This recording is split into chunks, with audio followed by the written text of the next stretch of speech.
Welcome everybody to the final day, the final event of Eubank versus Benn fight week. It is weigh-in day.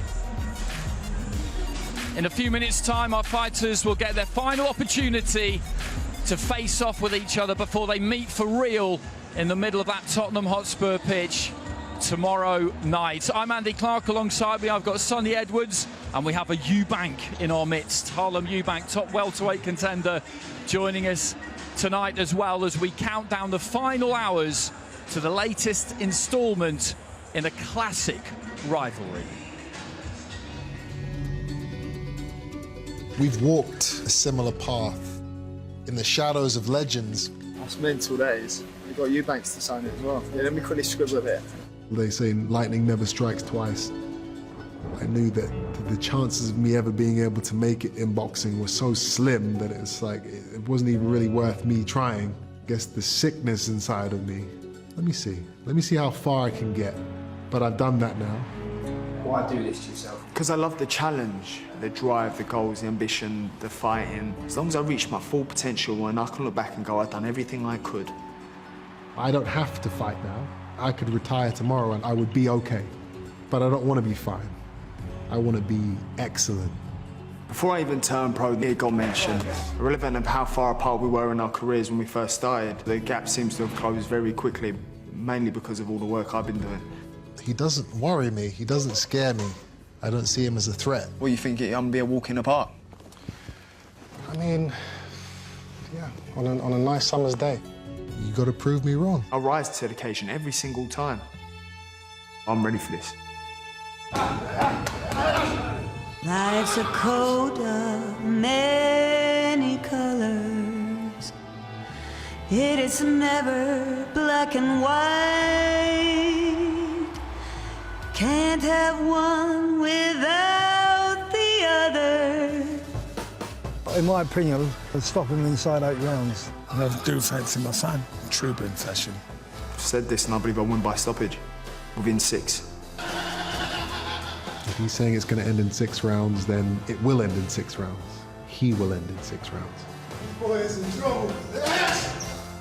Yes! Yes! Yes! The dark without the light.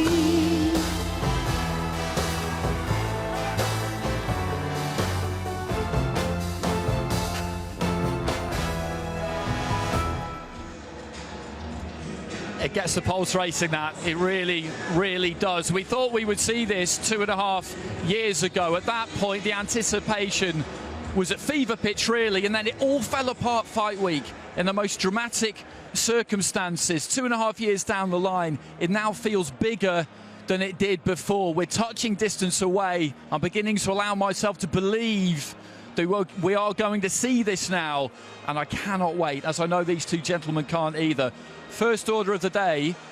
It's a ceremonial weigh-in tonight, by the way. The weigh-in for real, if you like, happened this morning. The fighters took to the scales, and the major news, Sonny, and you were there, although I think you'd gone by the time Chris Eubank Jr. arrived. The major news is that he's missed it by ½ an ounce, an expensive ½ ounce. No, I was like a fly on the wall in the hallway.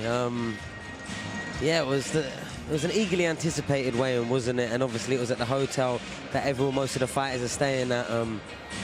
Conor came in, jumped on the scales, he was gone. Reports probably light, if anything. I was very surprised that he looked as if he was making weight. As soon as he jumped off the scales, he went straight to fluids, but he was 4 pounds there or thereabouts underneath the weight limit. Did he bring it down to an optimal? Did they misshoot it? Did they get it wrong? Were their scales not calibrated? I don't know why he had the body language of someone who had just cut weight. Now, Chris, he came late. He came about 50 minutes later, and when he come, there was a mess about. There was a little bit over, boxers off, still a little bit over, and then. But the problem with Chris Eubank Jr.'s weight cut is because he arrived so late, nearly 50 minutes after the original time of when Conor got on the scales, and they were both supposed to be on the scales, he didn't have the hour that I think he perceived he would have had. He had 5-7 minutes, and he had to get on the scales. no one's saying that or questioning whether he tried to make weight. He was the finest of slivers of margins. I don't think you could get possibly any closer on a recorded scale. But life's a game of inches, and he didn't get the time to make the weight, and he came in over. He absolutely did, as Sonny says, by the absolute merest of fractions. I always think, though, with your cousin, anything is possible. The motivation behind things, the reasoning behind things, they're not always as they seem. I know you haven't seen him today, but what did you make of it when you heard that he'd missed it by such a tiny amount? I couldn't believe it. I couldn't believe it. I know that he was well aware there's penalties in this fight for missing weight.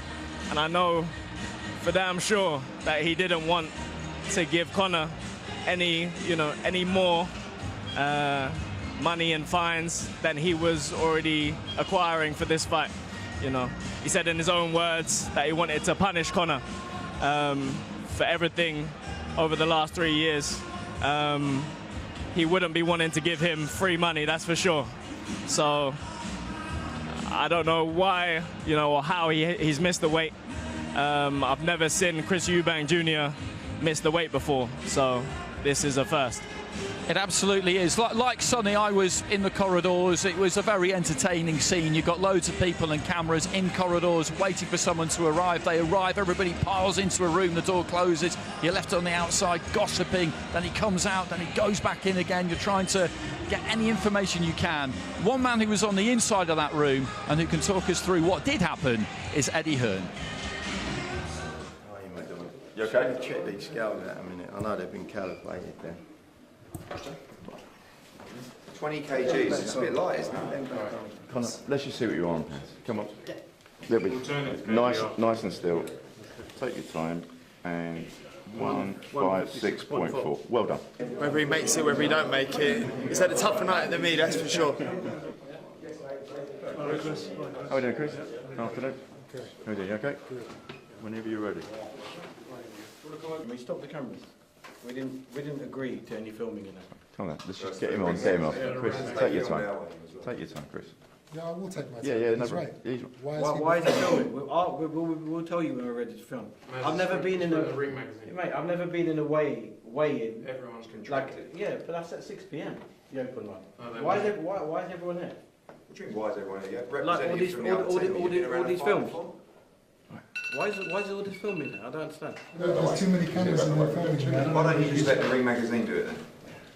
No cameras, but the Ring magazine. Ring magazine, please. Okay, nice and still. 160.2. Yes. 160.2. Okay. Cameras off now. Let go of it, Chris. And it is 160.05. Your point. 160.05. Finished. Over. Obviously, Eubank turned up late. 0.2 of a pound over. Took his pants off. 0.1. And then eventually made the decision to go and have a stroll around to try and get that last ounce off, but kind of left it too late.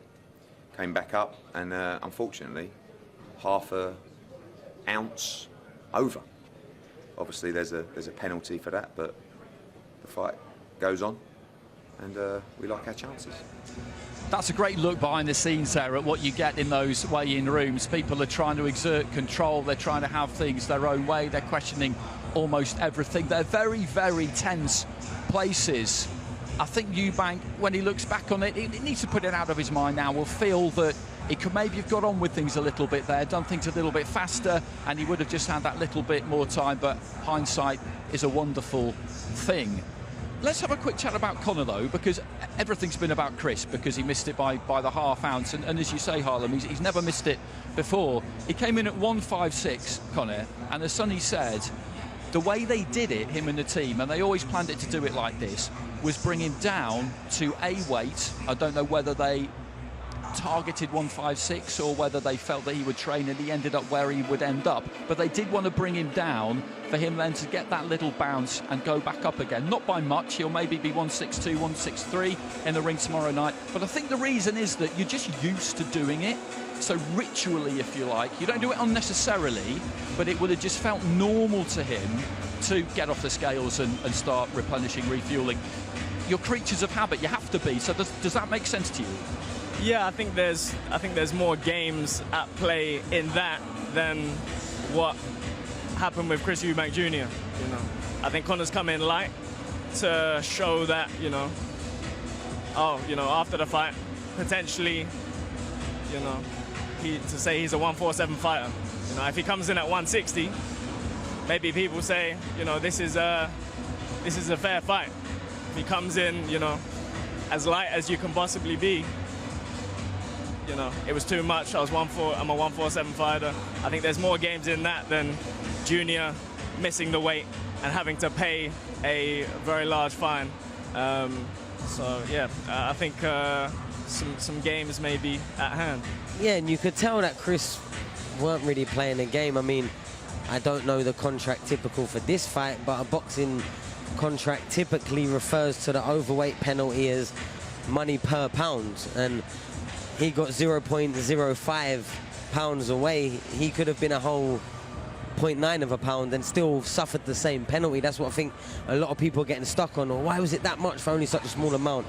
It was that much for 1 pound. The second pound would have probably been the same again. The third pound would have probably been the same again on top of that. And then any more, maybe we start thinking about the fight's not happening. But you could tell that with every effort Chris tried to get on the weight. But even the stuff at the end when, what's all the cameras doing here, he could have still been making weight. He had his suit on, so you could tell he was trying all the way until the journey to getting in the room, and that's rare, I think, and Harlan will agree. I think it looks... It's rare that a fighter comes to the scales with their gear still on. They've usually at least done it all, jumped out the bath, whatever they've done, had a shower, freshened up, put your tracksuit on, and then gone down. He came straight out of whatever he was working or sweating, straight onto the scales and missed it by the finest of margins. He did, and the way you outlined it there with regard to the penalties, as I understand it, that's exactly how it is. So he could have been 0.95 over, and it would have been the same. If he was playing games. 5, yeah, exactly.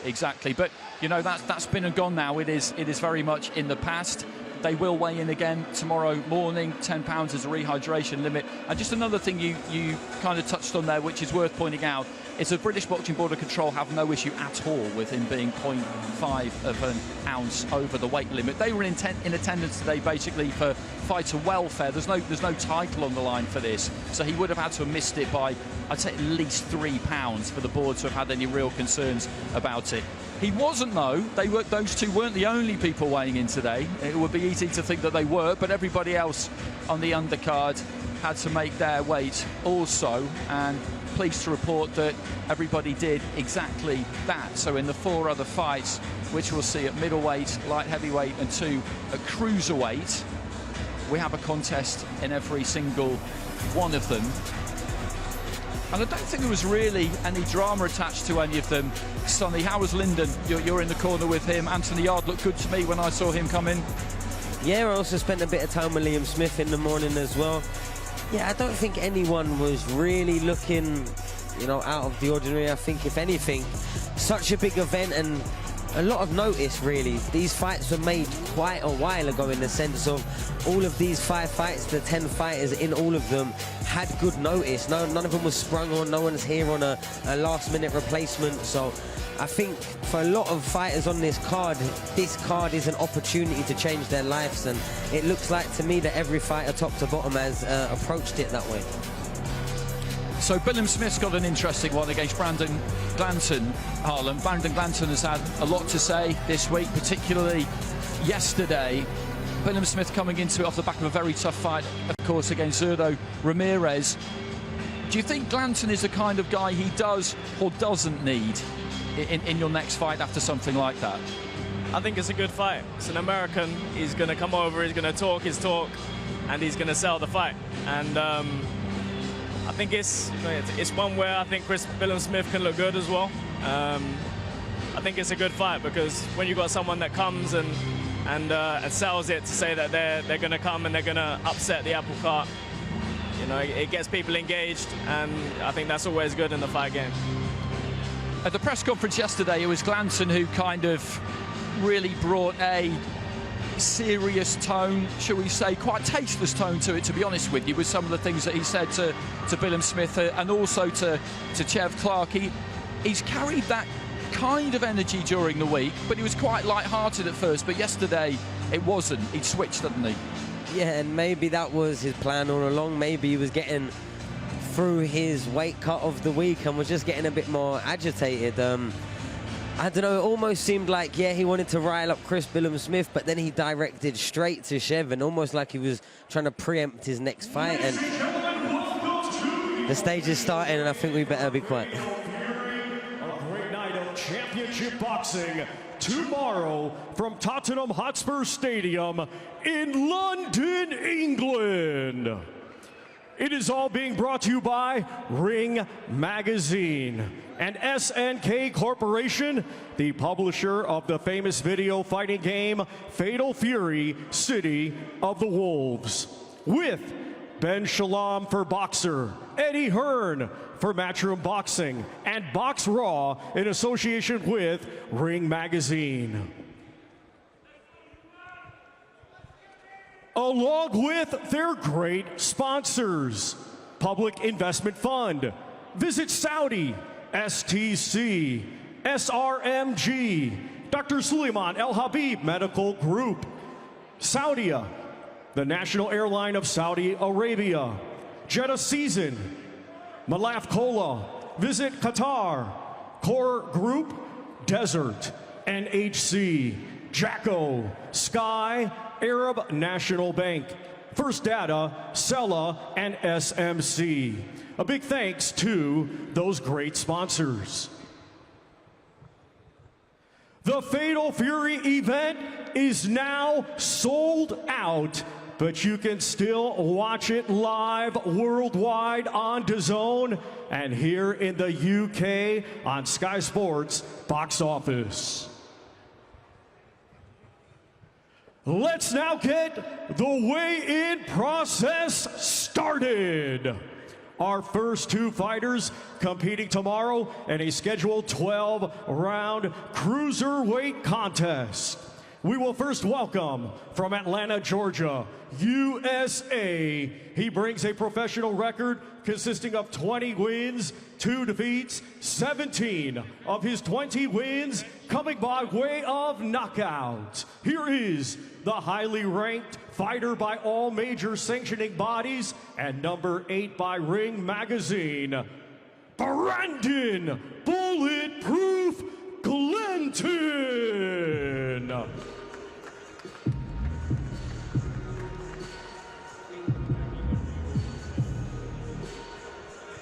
And now we welcome the fighting pride of Bournemouth, England.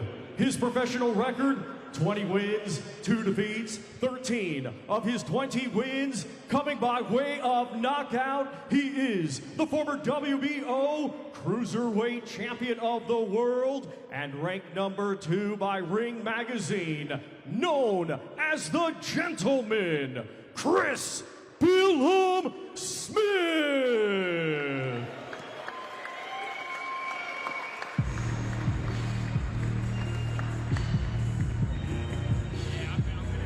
And first to the scale, we welcome Brandon Glanton.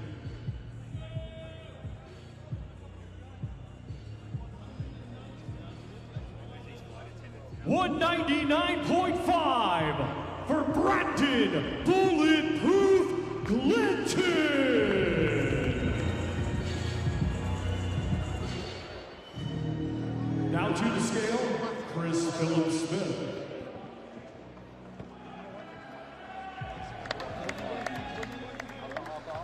£199 for the Gentleman, Chris Billiam-Smith.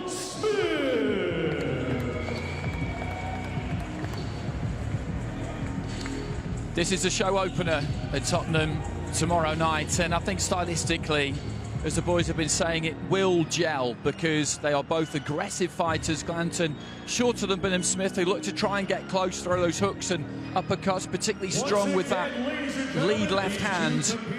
But you can see there when you look at the pair of them physically, Harlem, the obvious thing that stands out is the height difference and the reach that will come with it. Yeah, he looks a much more physical specimen, but the way Glanton's been talking in this build-up, you know, he's going to come and bring the heat.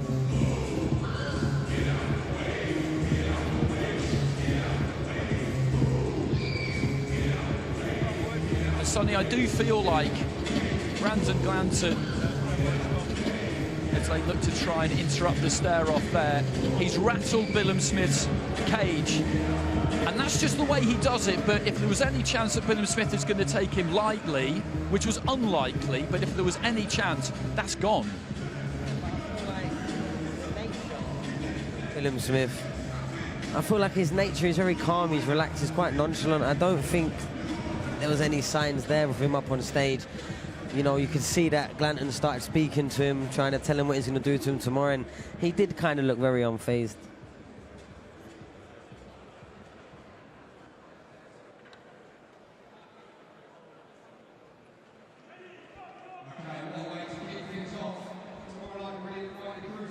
Division. Brandon, final face-off done with Chris Billiam-Smith. You've certainly brought the energy this week, but tell this crowd your final thoughts. How do you beat him tomorrow night? By knockout. As I said, we're not predicting rounds. I'm not getting into all that, but Chris going to sleep. Previously, I said some things that weren't so favorable with the public, so for that, everyone, the comments I made about brain damage, I was wrong for that. You know, I get emotional. Obviously, it's the biggest fight of my career. You say things happen. You spend months on months training, so everybody please forgive those comments I made. But other than that, I just wanted to get the point across. He's going to sleep. That's it. He's going to sleep. He's done boxing. Brandon Glanton, respect for that, and best of luck to you tomorrow night as well. We are going to head over the stage to grab a word with the gentleman, Mr. Chris Billiam-Smith. Chris, he has just apologised. Your support making themselves heard here. He's apologised for what he said yesterday. The comments were unsavoury, pretty personal. Has that changed the way you want to beat him tomorrow? No, he's learning. He's learning, and he'll learn more on Saturday. And just finally, he said knockout. What's your version? How do you get back on track tomorrow night? He's right in the knockout, but yeah, the only sleeping I'll be doing is very well after the fight when I'm back home. Chris, wish you the best of luck tomorrow night. Top man.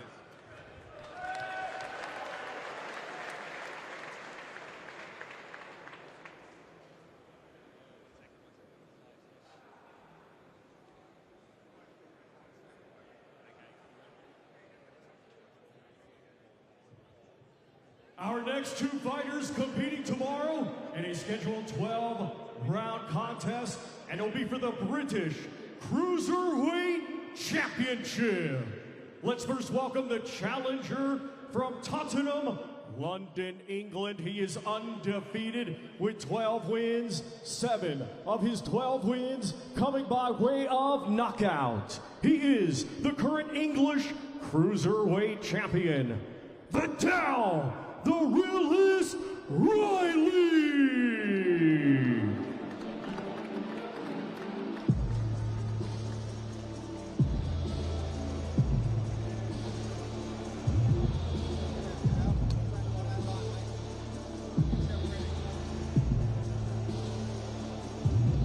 And now let's welcome the defending champion from Gravesend, Kent, England. He proudly represented Great Britain at the 2020 Olympics and now has a professional record of 10 wins, just 1 defeat.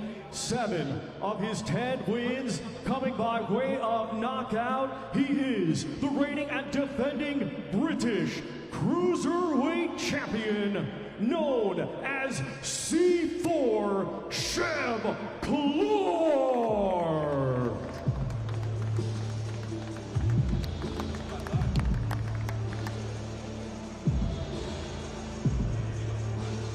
First to the scale, Vidal Riley.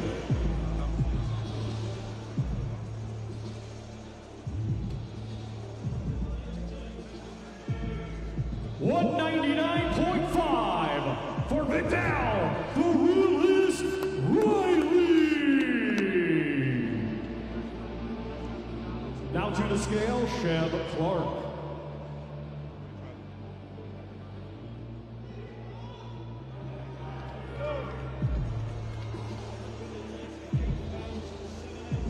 $198.7 for C4 Sheb Clarke.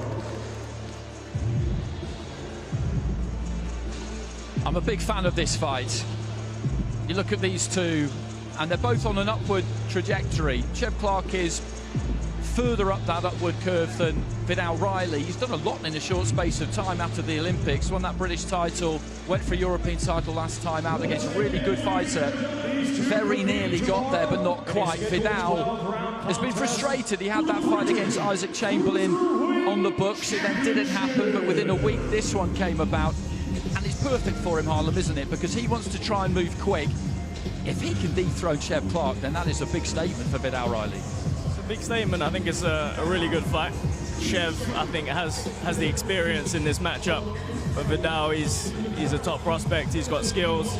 And, you know, he looks like he's ready to prove it. But it's a great fight.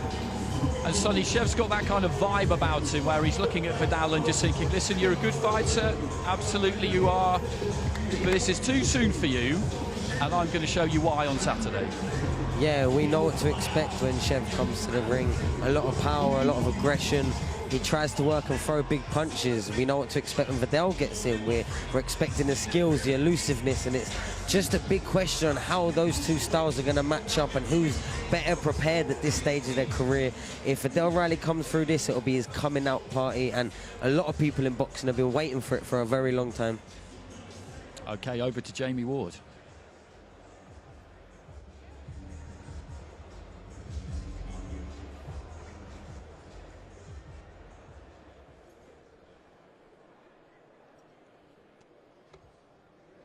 Yes, a domestic banger in the cruiserweight division.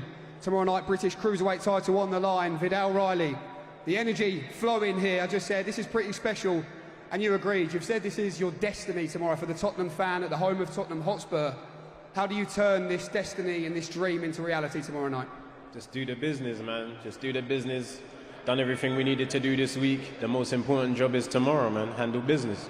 Wish you best of luck tomorrow night, Vidal Riley. Let's head over here for a quick final word with British Cruiserweight champion Chev Clarke, our very own North London derby at Tottenham tomorrow. Lifelong Arsenal fan against lifelong Tottenham Hotspur supporter. Chev, a big fight in your career, looking to get back to winning ways and keep hold of that British title.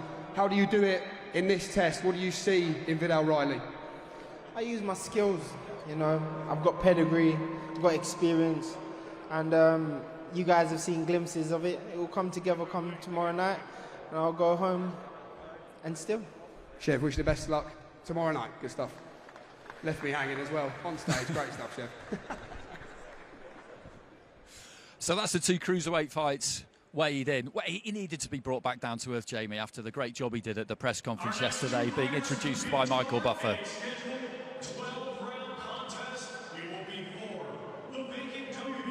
International Middleweight Championship.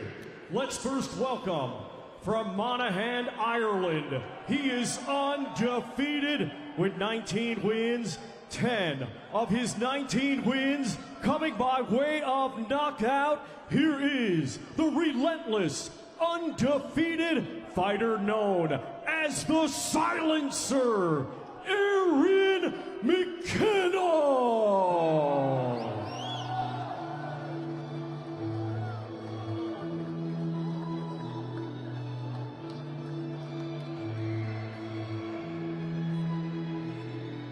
And now let's welcome from Liverpool, England.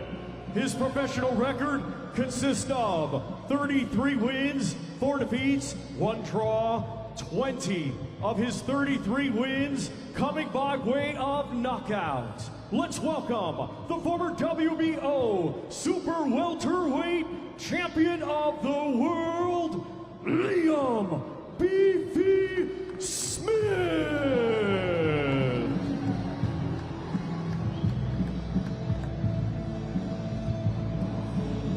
First to the scale, Aaron McKenna. 159.7 for the Silencer, Aaron McKenna. Now to the scale, Liam Smith.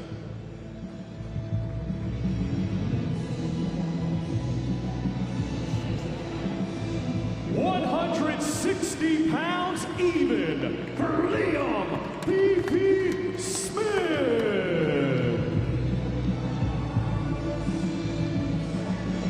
once again, ladies and gentlemen, these two. Again, it's another interesting fight, this one. There's a few of these on the card where you've got the younger fighter who's looking at the older guy, the more experienced guy, and thinking to himself, congrats on the career, old man, but your time is up. My time is now. And McKenna's in that category. The question that will be answered tomorrow night is how much is there left in Liam Smith? We haven't seen him since Chris beat him in the rematch 15, 16 months ago. And even he probably doesn't know, Harlan, what is really left. He's confident. He was supposed to fight Josh Kelly at Wembley, but there'll be some doubts. I think Liam is a world-class fighter. We've seen what level he can operate at. Aaron, he looks hungry. He looks like he's up for the challenge, but we've seen from Liam the type of level he can operate at, and he's a great fighter. 20, and look at this for a stage as well. Intense face-off there with Liam Smith. What does this fight represent in your story and your journey so far? This is what I've been training my whole life for. What a spectacle this is, and I intend to make the most of it. I have the utmost respect for Liam Smith, but I'm too young, too fresh, too sharp, too big for him, and tomorrow night he's going to realise he made a big mistake taking on me. In one word, how do you do it? Devastating fashion. KO always. Great stuff. Aaron, wish you the best of luck tomorrow night. What a fight this is, and let's head over to Liam Beefy Smith. Liam, I just asked Aaron that question. What makes this an important fight in your career? You've been at the very top, but what makes this an important moment for you as well tomorrow? Every fight at a stage of this magnitude is hugely important. The eyes on you. But like I said many times since, the last time I was in the ring, I put in a bad performance, and this time round I'm looking to right the wrongs and prove I'm still the best middleweight in Britain. And Adam McKenna's a tough young kid, but one not ready for me just yet. Just finally, he says devastating fashion. What's your version of events just finally? Just a typical Liam Smith performance. I'll break him down, I'll stop him. Top man, Liam, wish you the best of luck tomorrow night.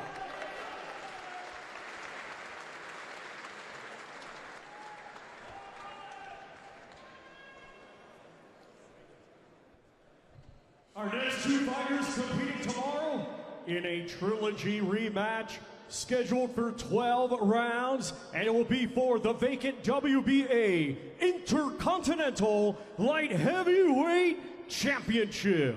It is brought to you in association with Frank Warren for Queensberry, Gold Star Promotions, Wasserman Boxing, and AY Promotions.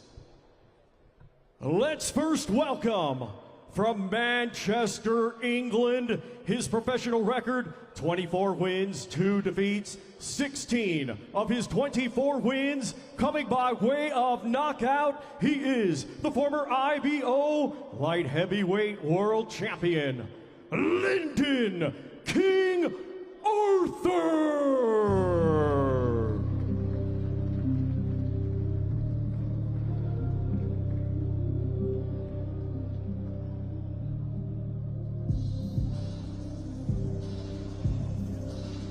And now let's welcome, from Ilford, London, England, his professional record consists of 26 wins, 3 defeats, 24 of his 26 wins coming by way of knockout. He is the former 2-time world title challenger and ranked number 5 by Ring Magazine. Here is Anthony, the Beast from the East, Yarde.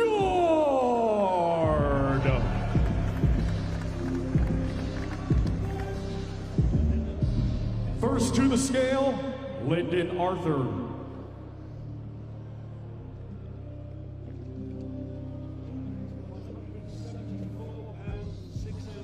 $174.6 for Lyndon King Arthur.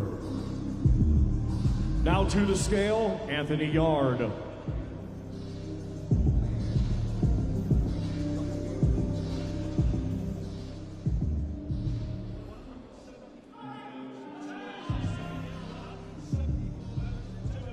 $174.2 for Anthony, the Beast from the East, Yarde.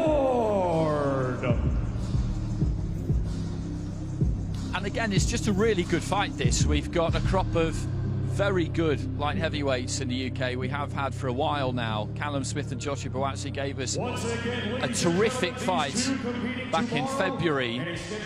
Whoever wins this one, Sonny, will be in position to get another shot at a world title. We'll see what happens with Beterbiev and Bivol when they fight their trilogy, which we expect them to.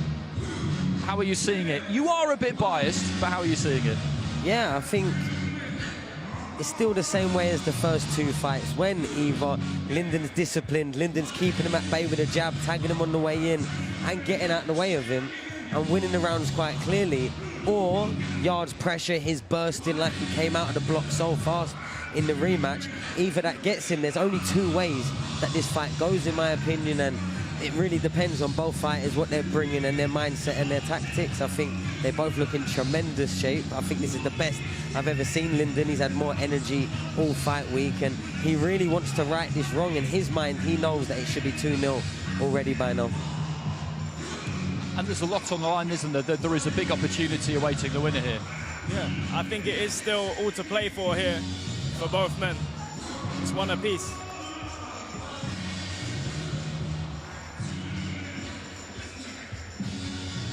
It's our chief support tomorrow night at Tottenham Hotspur, a sold-out Tottenham Hotspur. Sensational place to watch some fights.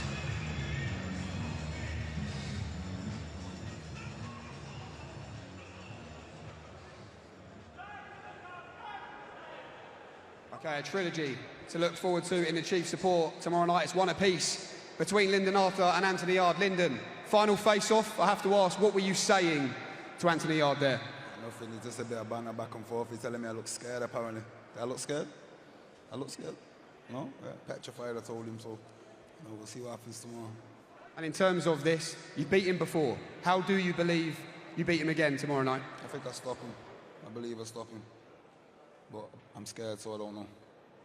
And in terms of the version of yourself, what version of Lyndon Arthur are we going to see tomorrow night? The best one that's been yet, I believe. I'm in the best shape of my life, so done everything proper for once. Great stuff. Lyndon Arthur, look forward to this tomorrow night. Let's hear from the man in the opposite corner, Anthony Yarde. Anthony, weight made. He says it was a bit of banter, a bit of back and forth. What were you saying to each other up there? No, I was asking him if he's scared. If he's scared. Talking about his glasses. I can't remember. We were just chatting shit. I said to him there, it's one apiece. He's predicting that he'll stop you this time. I know you've said all week that one apiece annoys you. How do you settle this rivalry tomorrow in your own mind? Everyone knows my style. I don't trash talk or nothing like that, but my style is I like to win by knockout. So regardless if it's him, anybody, I want to win the fight by knockout. So especially it being him, I'm going to win the fight by knockout. Great stuff, Anthony. Wish you the best of luck tomorrow night. The decider in the chief support. So that's the undercard done and dusted. It's a really good undercard. Ever since it's been set, there's just so much to like about it. And I do think that those fights will absolutely deliver. But the time is drawing near when Chris Eubank Jr. and Conor Benn will face off for the last time before they meet in the ring tomorrow night. And Harlem, let's just get into this from the Eubank side a little bit. What's it like for you and for everybody else involved who carries that Eubank surname heading into this weekend? The pressure's on Chris, of course, and it is a lot of pressure. In a way, for you, it must be kind of maddening that there's nothing you can really do to help, because this is huge for the two families. That's it. It feels like a fight week for myself. The energy, but as you say, when you're not going in there, when it's a close friend or family member, you know, and it's out of your hands, you feel the pressure a little bit more, because you know you've got no bearing on what happens in there, and it's out of your hands. And you know, I'm enjoying the build-up.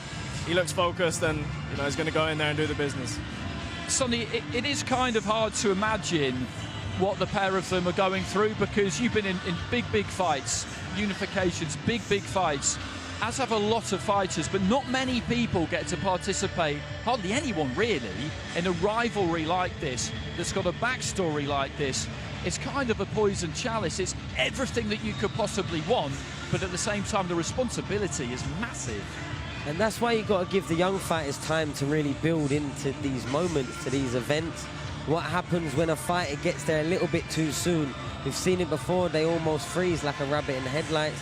Now, the beauty about every single fight that either of them have had to take before they got here is it's the same sort of process. Fight week starts, okay, it gets a little bit longer, there's a few more obligations to do, but it's still the same days, the press conference, the public workout, the weigh-in, fight day. You click back into, no matter how big the event is, you click back into your routines, into your traditions. Usually, if you're the same coaches, the same people around you, they know how you like to approach your fight week, whether you like having people around you, whether you like being more isolated and separate. And it's really about just making it seem as familiar and as similar to all the other times you've got there. Even though it will be bigger, it will be louder, but every fighter that's been around has seen those big events. They've been to those big events, and now it's time for them to have their own big event. And Harlan, when you look at just the bare facts of this matchup, if you just look at stats on the page and don't really try and contextualise at all, then you see one fighter who's much more experienced. You see one fighter who has boxed at a much higher level. You see one fighter who's boxed at middleweight and super middleweight as opposed to almost entirely welterweight. You see one fighter who is physically just bigger than the other one. I mean, there's only one winner when you look at it like that, isn't there? But that just takes out the variables that we've been talking about this week. But do you see it being as simple as that? I think sometimes, you know, when we're watching on, we do get really engaged and involved in the build-up and the hype and the, you know, the back and forths, and sometimes we overlook the reality. And the reality is that Chris Eubank Jr. is a world-class middleweight fighter. And we haven't seen anywhere near the same level from Benn yet. But, Sonny, there is always a but. When somebody gets to the kind of age that Chris is at, and he did get stopped by Billiam-Smith, won the rematch, whatever the circumstances of Smith's condition and training are not relevant, he won the rematch. He looks okay against Kamil Jeremeta after a good amount of time out of the ring, but he's missed the weight for the first time ever by a fraction, but it's happened. We talk about fighters getting old overnight. He doesn't need to get old overnight, it just needs to be fractions, and the younger man can maybe capitalise. There's something in it, it's worth discussing, because when you get to your mid-30s, you know, that time is nigh, isn't it? And when it comes, it usually comes all at once. It's that one night, all of a sudden, you seem like you weren't the same fighter you was for the rest of your career. And I don't know if it's just the event, I don't know if it's that promo running over and over again and me really getting drawn by that promo. How good was that promo? Props to whoever made it. But the margin of my certainty of, no, Chris Eubank's too big, he's boxed at too high a level, he hits too hard, all of the advantages that made it a foregone conclusion, I just seem to have been creeping in my mind and in the conversations I'm having. Even been having some conversations with some reputable, good boxing people. And the weight, the looking at his maybe complexion and a bit of body language yesterday, and there's a lot. And almost seeing the freshness of Benn, seeing how easy he seemed to make the weight, full of energy. It's almost starting to balance in my head a little bit. Don't get me wrong, I'm still favouring all the clear advantages for Chris Eubank Jr., but there's just something that sort of, the age, the timing, could it be that right moment, the 2.5 years building up?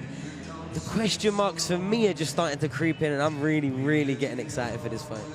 Well, one thing we've been talking about during the week, actually, and I can't quite make my mind up on this one either, is to what receptions they'll get when they walk out, because when they were due to meet the first time, your cousin's always been the pantomime villain. He's embraced it, he's had fun with it. I think it annoys him a bit, to be honest, given the way that he's conducted his career, but that's where he was in the first fight. Benn was on the rise, he was ferocious, he was entertaining, he was hard on his sleeve. He was the good guy. Now, after what happened for the first fight and the way that fell apart, he's not really in that role anymore. And I think Chris would almost like to be the fan favourite for this one, but I think won't allow himself to think that can happen. You and Matt talked about it yesterday, that when you're on the ramp, you have to dial it out. But I just wonder in the stadium who most people are going to be pulling for. What do you think? I think the tides may have turned Eubank Jr. has always loved being the villain. I don't know if he had a choice in it, but I know he always thrived on playing that role. And it's looking like the tides are turning. It's looking like he may have the support of the general public now. And I think we'll have to see how that atmosphere, whether it's boos or cheers, affects both fighters. And I do agree. I think that frustration, you've seen it in fighters from the past. They apply themselves, they give it all in the ring, they dedicate their whole life to boxing. And all at times they really want is to land in their home country and have thousands of people celebrating him and welcoming him in like other champions have had. Now, I think the problem with Chris Eubank wasn't ever really what he was doing. I think he was just so unrelatable. People can't relate to having a father as iconic as his. People can't relate to having the life that he probably perceived anyway from the outside looking in. And then his approach, one that's kind of calm and gentlemanly, almost gets perceived as arrogant and, you know, thinking he's looking down at everyone. When I don't see it as that way, because he's not accessible, doesn't mean he's not like everyone else. If anything, he's probably done a great job at protecting his peace and protecting his personality and the real side of Chris Eubank Jr. by coming and being the villain when he needs to be, disappearing off as soon as he quickly can, avoiding all the interviewers and the cameras on the way, maybe let them all huddle him, and then off to do what he does. And I think it's made a mystique. It's made almost an aura around him that I've been around boxing. I feel like I know pretty much everyone here. I don't think I've ever had a conversation with Chris. It's a rare individual, Harlan, who genuinely doesn't care what other people think. Does it bother him at all, do you think, that he's maybe not a bit more popular, or has he made his peace with it a long time ago and just doesn't care? I think he's made peace with it. Once you get a certain amount of negative comments, I think you start to find humour when you're looking through the comments and see certain things. And I see him now when he reads certain negative comments that have been left. You can see it tickles him, and it has to be that way. Otherwise, if it got to you, it would kill you. And I think he's really seen that. Okay, you could have a whole career of being the disliked one. The moment that you and the general boxing fans have a common enemy, all of a sudden it flicks like a switch, and all of a sudden he will probably get championed into the ring by at least a large percentage of that crowd, maybe the majority, really willing and urging him to win of what's right. And he's done a great job at highlighting, okay, apart from today, making weight and missing by 0.05, that is probably the most out of feet and out of step that Chris Eubank Jr. has been in his whole career, to my knowledge.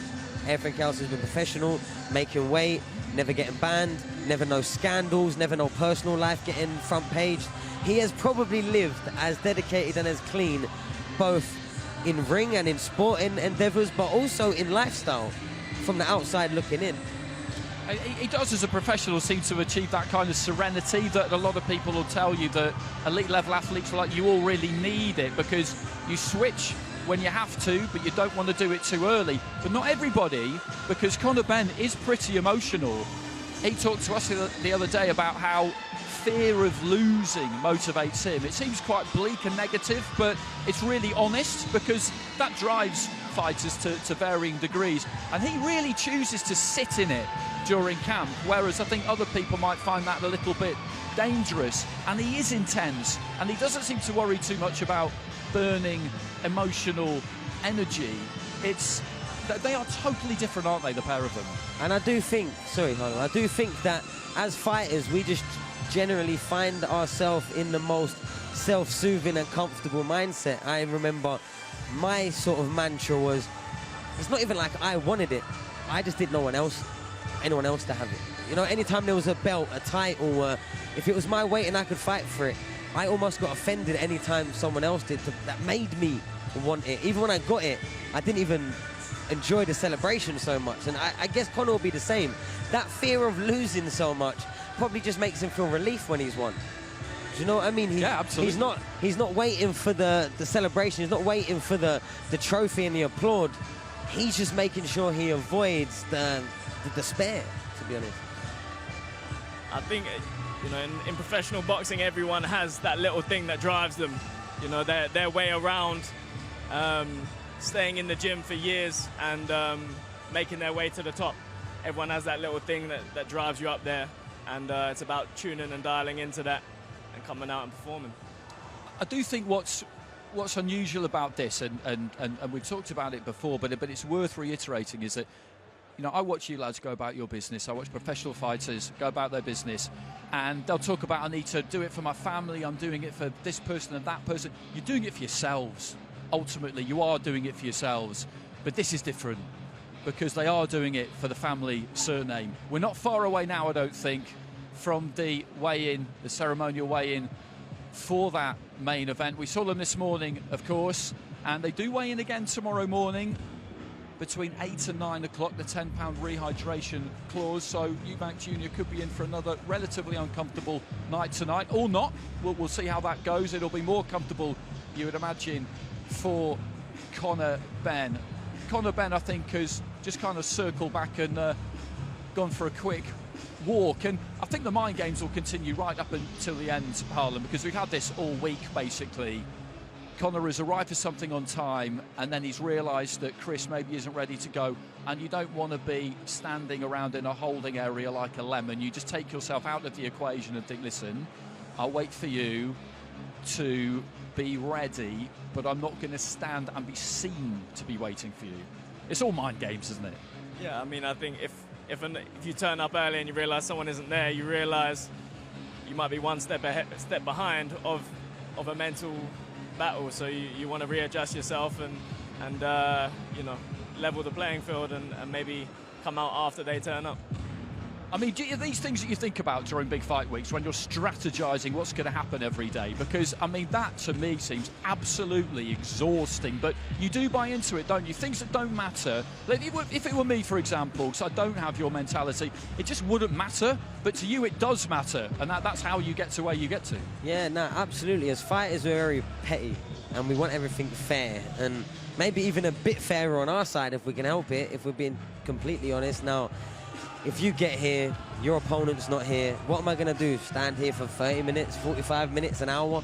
You never know how long they're going to be. Well, what you could do, take yourself away, and now not only have they got to wait for your opponent to come, they've also got to then get you to come back. And as soon as you say, look, you tell me when, you send me a picture when he steps through the door, and then I'll make my way back. Well, now guess who's waiting? It was like a, you know, double Uno reverse.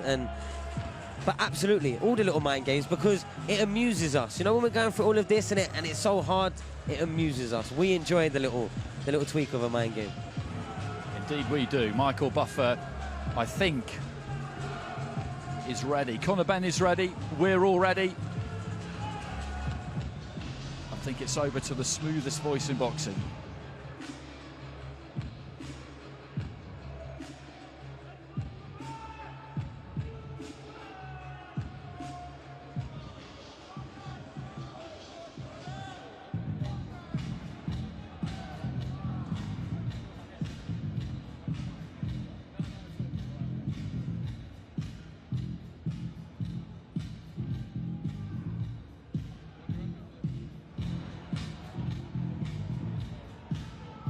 Okay, so maybe just a slight pause before we join Michael Buffer, who is waiting patiently. There's a good crowd inside the Design Centre here in Islington as well. I remember a couple of AJ weigh-ins we had here, the fight against Povetkin. Here we go. Ladies and gentlemen, in about 28 hours, from sold-out Tottenham Hotspur Stadium, London, two fighters, two arch rivals will step into the ring and face each other in the main event of a great night of world-class professional boxing for your entertainment.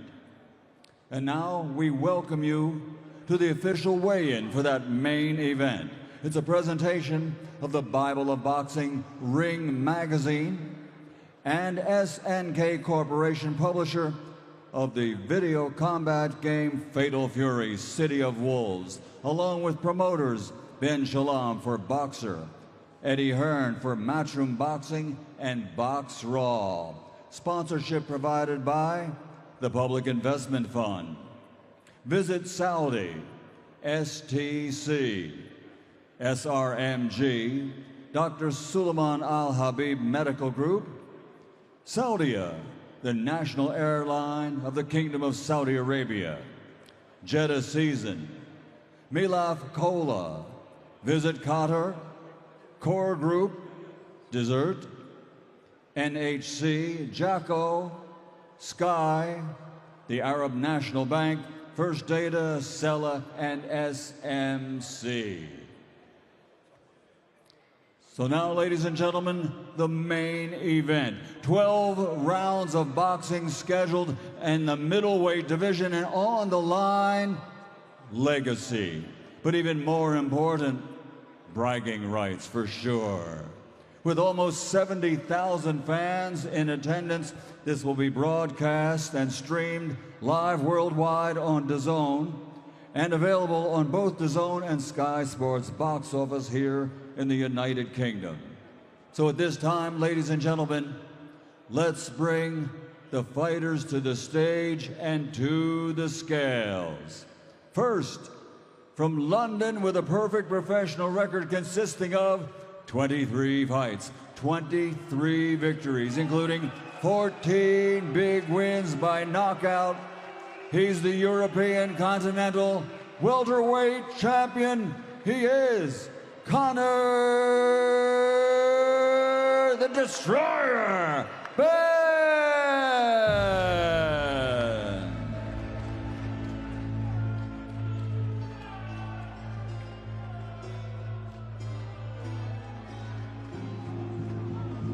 So Conor Benn just making his way down those steps. The main event fighters have a little bit of a ring walk for this one.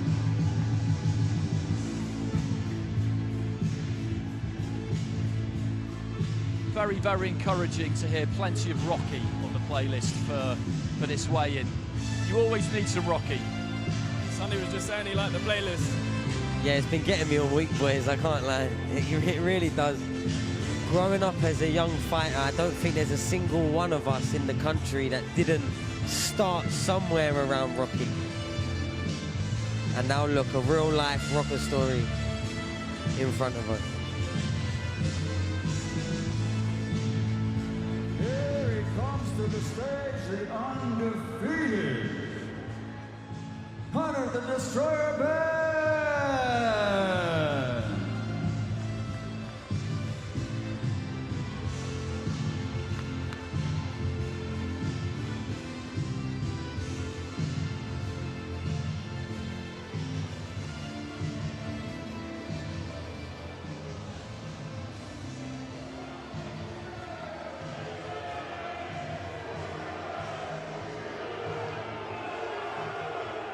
And now making his way to the ring from East Sussex, his professional record an excellent one, 34 victories, 25 big wins by knockout against only 3 defeats. He's the 2-time IBO super middleweight world champion and the current IBO middleweight world champion, Chris Eubank Jr.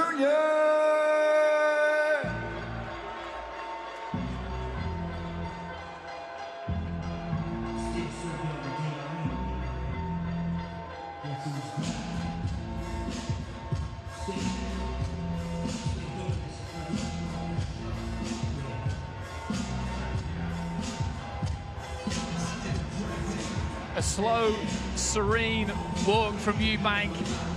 As always, he's never wavered when it's come to his choice of ring walk tune. He's been very loyal to this all the way through, and every time you hear it, wherever I am when I hear this, I think of Chris Eubank Jr, and that's what you want as a fighter. You want that bit of identity, and that's why people want to watch him, whether they want him to win or whether they want him to lose. A Eubank fight is an event. And look at the contrast at the top of the ring wall. Conor Benn had his whole team, he had everyone, he had his family. Chris Eubank stood there, walking down on his own. That was a statement. Eubank Jr.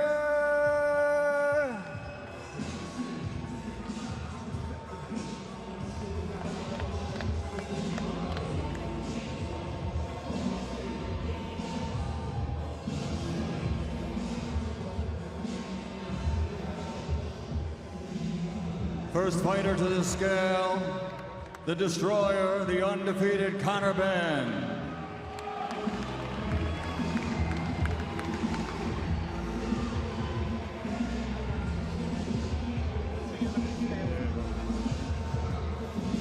Perfect professional record, 23 fights, 23 victories, 14 wins by knockout.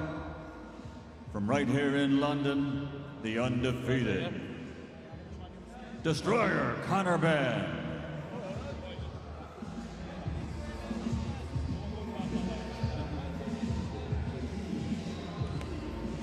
Stepping onto the scales.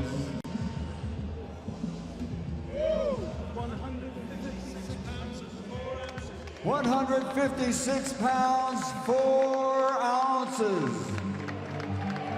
For Conor, the destroyer, Benn.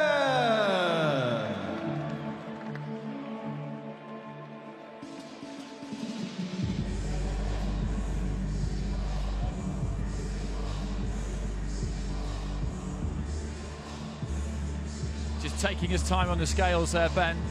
Posing for the photographs. He looks in absolutely sensational shape. Next onto the scales, the 3-time IBO World Champion. Again, his record, 34 victories, 25 wins by KO. 2-time super middleweight champion with the IBO and the current IBO middleweight champion, Chris Eubank Jr.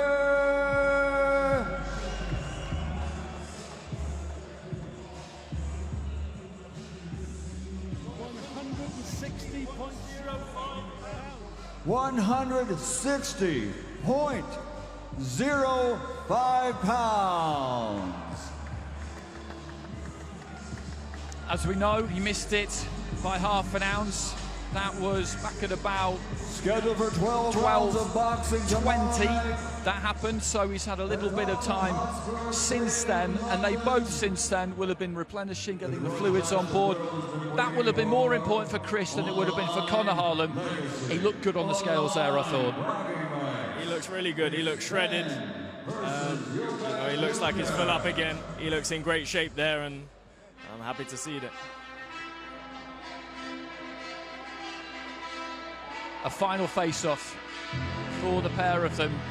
This went slightly wrong, I think it's fair to say, on the press tour in the first press conference. That rather set the tone. Since then, these face-offs have been nervous affairs for the administrators, for security, and you can see that again, security are close there, but I don't think anybody's going to try anything at this stage. Eubank did what he did yesterday. He's a little bit side on, so his feet are set to soak anything up if Benn tries anything. Benn is standing square, standing as tall as he can. Eubank just looking down into him slightly. He's got that height advantage. Benn just caused to look away there slightly. Eddie Hearn grinning like a Cheshire cat in the background, which is an entertaining image. This is going to be explosive tomorrow night when we get those ring walks at the Tottenham Hotspur Stadium. It is going to be electric. Conor Benn just broke the gaze there. Eubank kept it, and now they have a little look at each other and turn around and go for the photos. And this is the closest they've been allowed to each other since the first press conference all those weeks ago.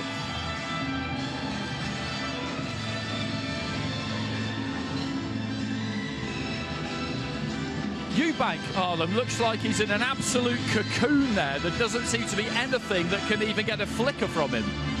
He is fully focused now. He knows, you know, we've had the talk, we've had the build-up. He knows it's fight time, and he's ready to go in there and prove a point now. Conor Benn, on the other hand, just enjoying this a little bit more after just allowing the adrenaline just to wash over him. These are the days of your lives as fighters, as athletes. It's not always easy to soak this kind of thing in.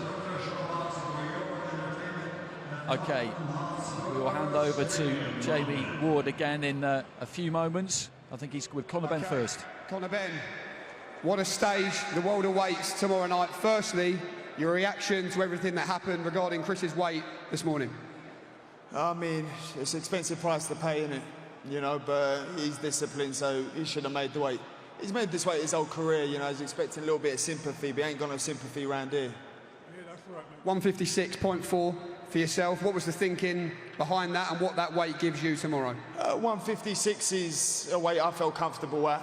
You know, I'm not a 160 fighter, I'm not a 154 fighter, I'm a 147 fighter. So for me, I'm just going to go in there and use my speed, explosiveness, my ferocity. It's the way I fight, you know. For me, that's not a 160. What did you take from that final face-off? I don't really take much from it. I mean, I don't know if I'm supposed to look scared or intimidated or, you know, I'm neither. You know, and I'm just looking forward to Saturday night. We're here now, and, you know, I plan on giving the fans the fight they want. And in terms of the fans, in terms of the fight you think they want, tell the world what happens in the ring, Conor Benn, tomorrow night. You know what I'm there to do. Do you know what I mean? I'm there to get a job done, get in there and get a stoppage. I'm coming in there to take his head clean off. Conor, I wish you the best of luck tomorrow night. Thanks very much for speaking to us. We're going to head over and try and find Chris Eubank Jr. as well, if we can. Chris, we'll just bring you to the front of the stage. Chris, I have to ask, firstly, your version of events agonisingly just outside the 160 limit. What is your version of what happened and how have you processed it all? Listen, it is what it is. If they're going to take $500,000 off of me for being 0.5 pounds off of the limit, then that's just what it is. That's the people that Eddie Hearn and Matt Trim and Conor Benn are. At the end of the day, weights have no relevance to what happens tomorrow night. I'm going to go out there, I'm going to stop this guy. How do you move forward now, with caution, of course, ahead of the second day weigh-in tomorrow? Yeah, the rehydration clause is still in place, so I have to watch what I eat, I have to watch what I drink. But again, all these things, you know, they're set up to distract, to displace, to try and get me off of track. None of it will work. I asked Conor, what did you take from that final face-off there here tonight? Nothing. He is, you know, he's in for a hell of a surprise. He thinks he's going to go out there and, you know, hop, skip, and a step and a right hand, as he says. He has no idea the pain that is in store for him tomorrow night. You got a great reception as you were walking down there off the stairs. I saw it brought a smile to your face. What is your promise, Chris, to all these fans who want to see you beat Conor Benn tomorrow? What's your promise to them? The procedure will be parliamentary. Chris Eubank Jr., thank you very much for speaking to us. I wish you the best of luck tomorrow night. I wonder if we can bring in Eddie Hearn and Ben Shalom. Final word from both sides of the promotional team. Ben, will bring you in first. I keep saying this. What a stage. Why does your man win tomorrow night? Look, he's a better fighter. He's a world-level fighter. He's a fighter that's been here before in the big nights, the big pay-per-view nights, and ultimately it will just become down to who can handle the pressure and who's a better boxer, and that's Chris Eubank Jr. every day of the week, and I cannot wait to put this to bed on Saturday night. Thanks, thank you, Ben. Thank you very much. Let's bring in promoter Eddie Hearn. Eddie, same question to you, really. Obviously, a little bit of drama today. Wouldn't be boxing without a little bit of drama, but what is your version of events tomorrow for Conor Benn? You know, Chris is a great fighter, the IBO middleweight champion of the world. Couldn't make middleweight this morning, but that's okay.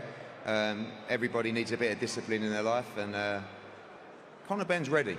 You know, the swing and the mojo has just switched so much, and it will continue to swing over the next 24 hours. But for me, no one's asking a question about Conor Benn coming up 2 weights, taking on a man that's much bigger to him. And you will see him chop down the tree tomorrow night in front of 65,000 people at Tottenham Hotspur. His father will be there ring walking with him. This means so much to the family, the legacy, everything. I've never met a young man that wants to win so bad. Everything that he's been through over the last couple of years, God works in mysterious ways. Watch us get justice tomorrow night. Watch him take out Eubank. I thought 6 rounds. Conor says inside 2 rounds. We'll split the difference. Ben inside 4 rounds. Thank you, Eddie. The talking is over. All that's left to do is fight. Well, I'm pleased to say the three of us aren't going to fight. There's going to be some more talking yet for the next few minutes. I'd come out on the wrong side of that. Of that, I have absolutely no doubt. I really enjoyed that because people say things and they seem quite throwaway, but there's a meaning behind them. You called it at the start, actually. The 156 for Conor Benn might be him making a point that I'm not a 160 fighter. And that was the first thing he said. That's it. We said earlier, you know, I thought that was a very, very interesting interview there. You know, when you're a fighter, no matter what weight the fight is made at, you come in strong. You come in the strongest you can be, and you come in on the limit. To come in 4 pounds under that, you might be looking to suggest that this isn't your weight class. And you know, in there he was suggesting that it's 2 weight classes above. It's not his weight class. But we have to remind people he's been fighting for the last 3 years at 154 pounds. And then, Sonny, Eddie was at the end there saying, look, I just can't believe that people aren't talking about the fact that Conor Benn's coming up in weight like he is. And we just looked at each other because that's all anyone's been talking about, isn't it? For the last few months, really, on the Benn side, and correctly. But these just subtle little placed comments, they're not going to finish until the bell finally goes tomorrow night. Yeah, and I think for the longest part of the promotion, it was, you know, anything but talking about the size difference and the weight advantage, and it was more about the selling, the promotion of the fight. And now it's just as we're getting close, and me and Harlem looked at each other, and exactly what he said is what Conor said is, well, I'm not a 160 fighter, and it's almost like, I don't want to say they threw their excuse in the ring, but it's almost like they just made a big play of, oh, by the way, guys, I can make 156, I can still make 154. Yeah, very interesting, and I do second what Harlem said with that. I think, yeah, genuinely, that's kind of left me a bit gobsmacked. I didn't think that would be the answer. I thought it would be more, no, we went there because that's where I'm best at. I don't want to be at 160, I'm a bit more sluggish or a bit slower, which he kind of alluded to, but the first answer that really came out of his mouth was, look, I'm not a 160 fighter. And what was interesting too there was when Jamie was talking to Chris Eubank Jr. was, I think he's annoyed with himself for missing it by half an ounce because he's got to hand over the fine. He said, well, these are the kinds of people I'm dealing with. You signed a contract, you knew what would happen if you missed it even by a fraction, and it was a fraction, and I think it's sticking in his craw that he's got to give that money to Team Benn, but he has to do it because he missed it. And I can't lie, I don't know if I'm speaking out of turn. Maybe Harlem could, you know, express more on this. It almost seemed like, the more the week went on, but really today, Chris Eubank's aura seemed to me maybe like it's his last dance. I don't know if that's accurate. I don't know what his plans are after this fight. But I think that's maybe where the frustration comes from, where he has held himself to such a high standard. And this might almost be the swan song out into the sunset, the biggest event of his career, the biggest fight rivalry and all of that. But just before it could have all went perfect, 0.05 of a pound. People are not realizing just how, that's not half a pound. It's 10 times less than that. It's 0.05. He literally missed by 20 grams or something. That is going to really, really annoy Chris. And a very expensive 20 grams. A very expensive 20 grams. And it's not only the amount, it's having to hand that over. And where it's going. To someone that, you know, he said previously this is about, you know, proving that cheaters never prosper. And to have to hand that over to the other side is going to be a painful thing to do. So, yeah, definitely didn't do that on purpose. And, yeah, I'm sure he won't make that mistake again. And I don't know if anyone's keeping a total tally. But right now, adding the fines, adding the paying, all the undercard from the first fight, probably the camp in the first fight, Chris Eubank Jr. is really cutting into his purse, really. He's got the fine today. He had the fine from the egg incident. Paid the rest of the card. It's like his money. He needs to get in the ring and get in there quick. He don't want it to come down anymore.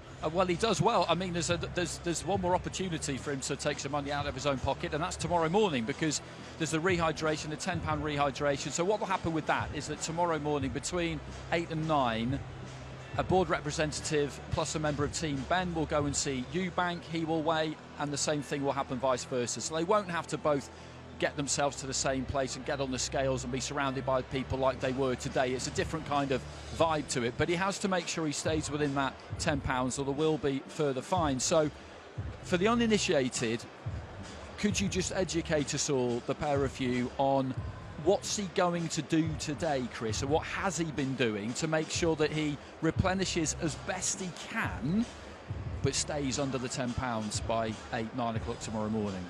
Yeah, well, Harlem's actually got my IBF title. You need to give it back.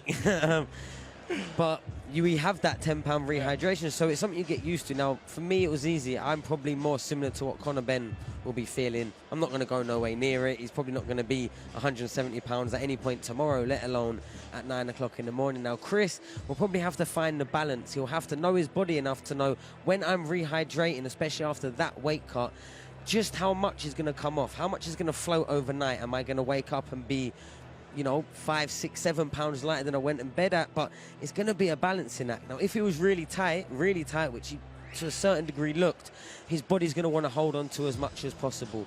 Now, there's options. Either just kind of float just above 170, 172, 173, wake up early, maybe have a breakfast and just teeter into 170, then refuel for the rest of the day, or go above to what you would want to eat today and then think about maybe bringing it down again in the morning. A training session, probably not ideal on fight day.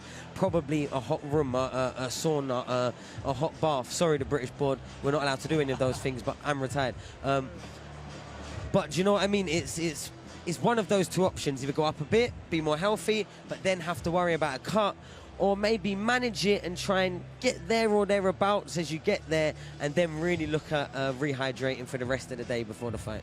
Yeah, as Sonny said, it's really about monitoring it, and it does worry me slightly because I want to see Chris fully fueled up going into this fight. He looks focused, and I want to see him fully fueled and strong in there. So, but really, it's about monitoring it when there's a rehydration clause in the morning.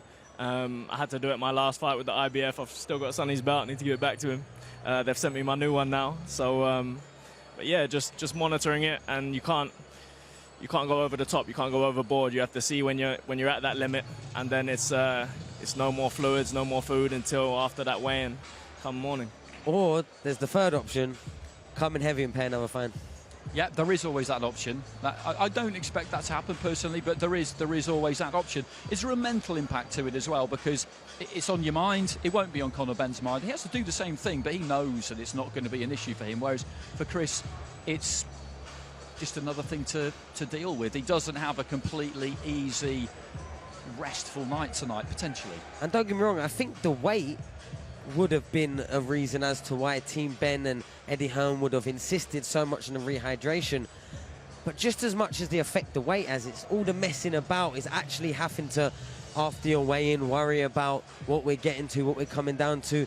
There's a lot that goes into it, and that was probably where the insistent come on to. So we had as little peace and as little relaxation around the fight, around the weigh-in before he got there. Very unprofessionally there. I was just signalling to Chris Eubank Jr. to attract his attention. I can't help but think that our studio guest today has got something to do with his appearance. Chris, thank you very much for coming and speaking to us. It's very good of you. It's been quite a day already. How are you feeling? How much better do you feel now than you did at 12 o'clock? Oh, it's night and day. You know, I was in a dark place a few hours ago, man.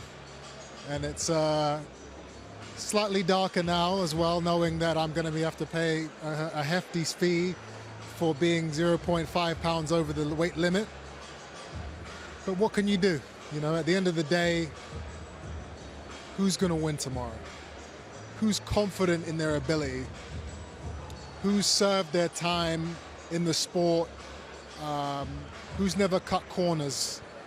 Who's not a cheat? These are all the questions that I care about, not money and weight cuts and all of that stuff. All of that stuff is irrelevant. What's going to happen when that bell goes? Do you feel like you've had a long career, you've achieved a lot? Do you feel like everything has been leading to this fight, that destiny has been leading you to this fight, if you believe in such things? I mean, you know, it's very rare for somebody or a fighter at 35 to be having the biggest fight of his career. I've been in a blessed position to be able to just kind of level up throughout the years, and now we're going to be filling a stadium, which is incredible. So yes, my career has been leading up to a moment like this where I can share a room with somebody and have the entire nation interested in the outcome. It's very rare for something like that to happen. And I'm grateful. And what does the Eubank name mean to you?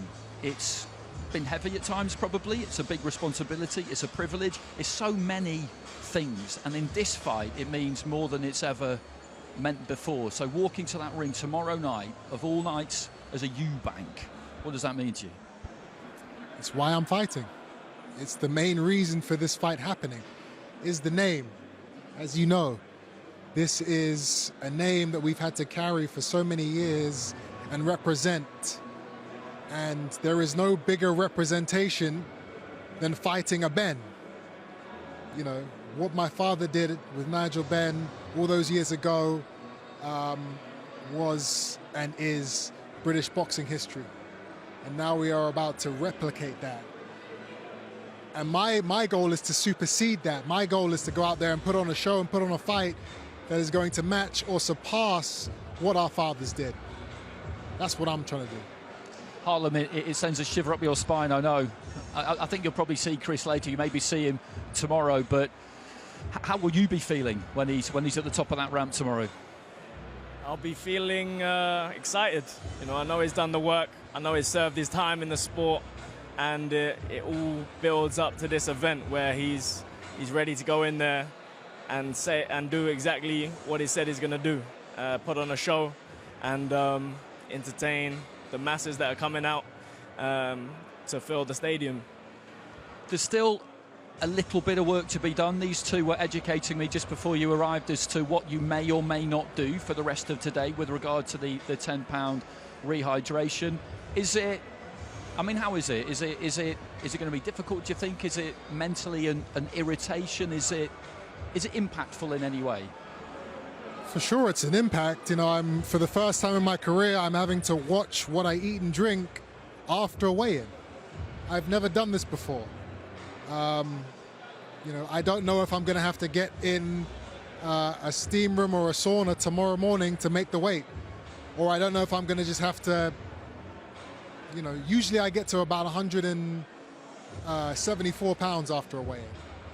So I don't know if I should go all the way up and then come down, or just kind of teeter over that limit.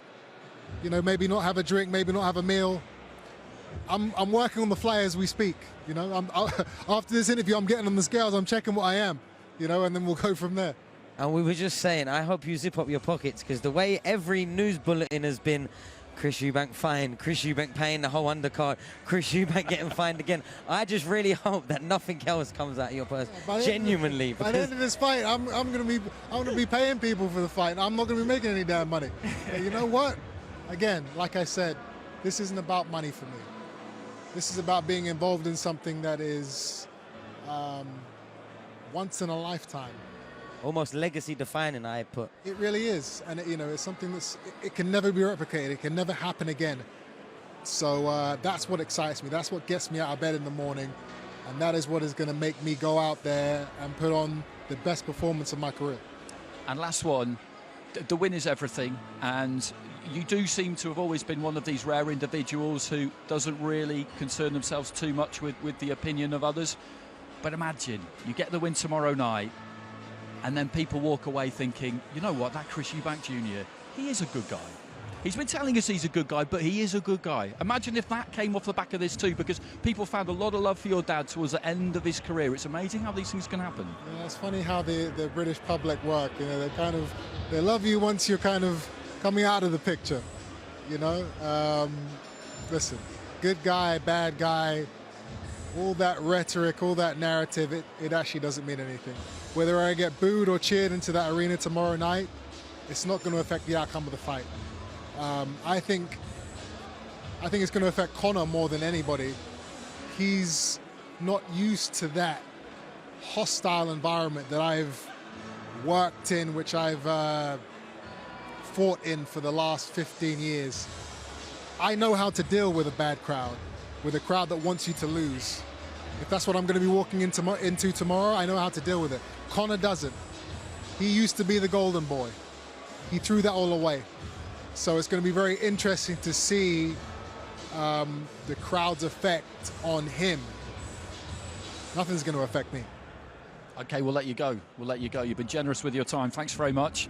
All the best with the rehydration and the weigh-in tomorrow morning. And we hope you bring your very, very best tomorrow night and we see a terrific fight. 65,000 people are going to pack into Tottenham Hotspur Stadium to see exactly that.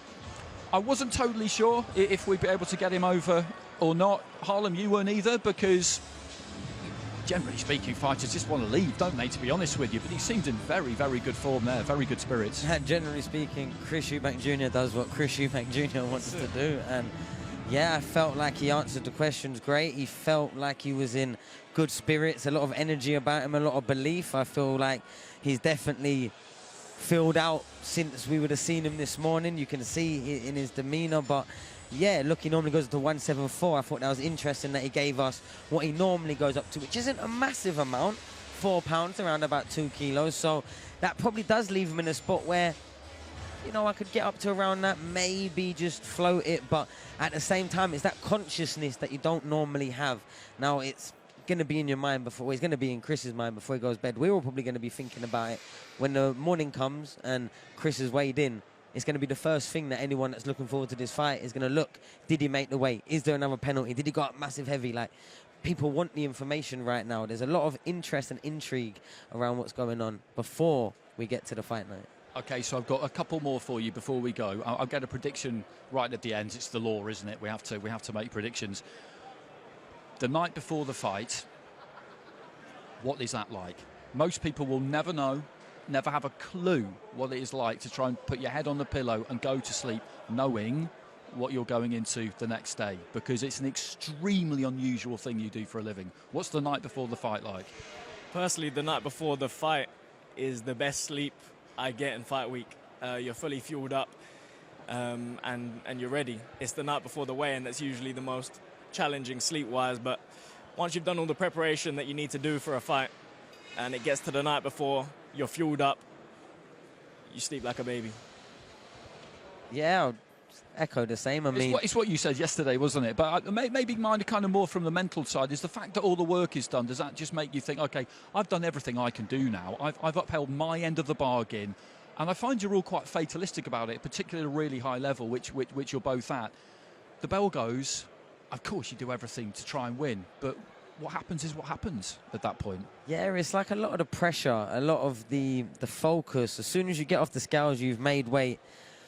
Now you can eat, your mood's up, you're uplifted. Now it's really getting to the serious time, but you do just fall into that mind of what will be, will be. You've done everything to get here, the fight's on, both fighters have made weight, because before that moment actually happens, there's always a question mark. Are they going to come in heavy? Am I going to make weight? Is something going to happen? Are things going to change? Is the fight on the undercard? Or it's so unpredictable, boxing is. It's never a certainty, really. And even then it's not, but when you get off the scales, that's it. It gets real then. And then, look, the hours just start ticking by. They fly by, really. Fight week drags and drags and drags. But from the weigh-in to having the wash before you go over to the venue to try and, you know, change your life and take the next step in a boxing career, that moment's always the same. Always the same. Okay, so I'm going to put you both on the spot. I know what you're going to say, obviously, but manner of victory for Eubank? A dominant one. A dominant one. I think you know, we've seen him on the scales there. He looks good. You know, we just had him up here. We were saying he looks energized. He looks fueled up. He's in good spirits. And for me, he just looks focused now. And when you get a focus, Chris Eubank Jr., it's devastating in there. Sonny? Yeah, I've been saying it all week. I can't see past a Eubank win, and I'd probably go with a mid to late stoppage. I think Conor's going to come out, putting a lot of energy in, a lot of effort, and I think he'll have some success. I do think he'll be able to find the target, but I just think that over the rounds, the effort he's going to have to put in to get into him, to hurt him, to start really landing clean and scoring well, it will take a lot out of him, I think. I think it will be a much easier target for Chris Eubank to find, and I think that will pay the biggest dividends. Okay, so coward that I am, I'm not going to make a oh well. I'm commentating on the fight, so I can't make a prediction. That's kind of my rule. It gets me out of all sorts of trouble. I came up with it a while ago, and I'm still really pleased with myself for it. So thanks very much for joining us, you two. Harlan, been great to see you today. Sonny, been really good fun working with you all week. And thanks for joining us, everybody. Tune in to the fight tomorrow night, wherever you may be. Find a way, because it is going to be explosive. And when these fighters hit the top of the ramp at Tottenham Hotspur Stadium, the adrenaline is going to go through the roof, because after a good few weeks of build-up, the reckoning is finally upon us. This fight will not go 12 rounds. The procedure will be parliamentary. I don't think this fight will go 6 rounds. I look at him as someone I want to beat up. A bad beating. From the first bell on April 26th at the Tottenham Stadium, Conor Benn will come out with the pain, with the suffering of the last couple of years, and will attempt to set about Chris Eubank Jr. Retribution is coming your way, mate, I'm telling you. He can prepare however he likes. He still ends up on the floor eating the canvas. He's going to hit you so many times with a left, you're going to be crying for a right. Will it go past 4 or 5 rounds? No. Soon as Conor hits him, that's it. They will meet each other in the ring, head on, and they will go to war at Tottenham Stadium till the last man standing. Ideal world, I knock Satsuma head out, splatter his head off on the canvas. This fight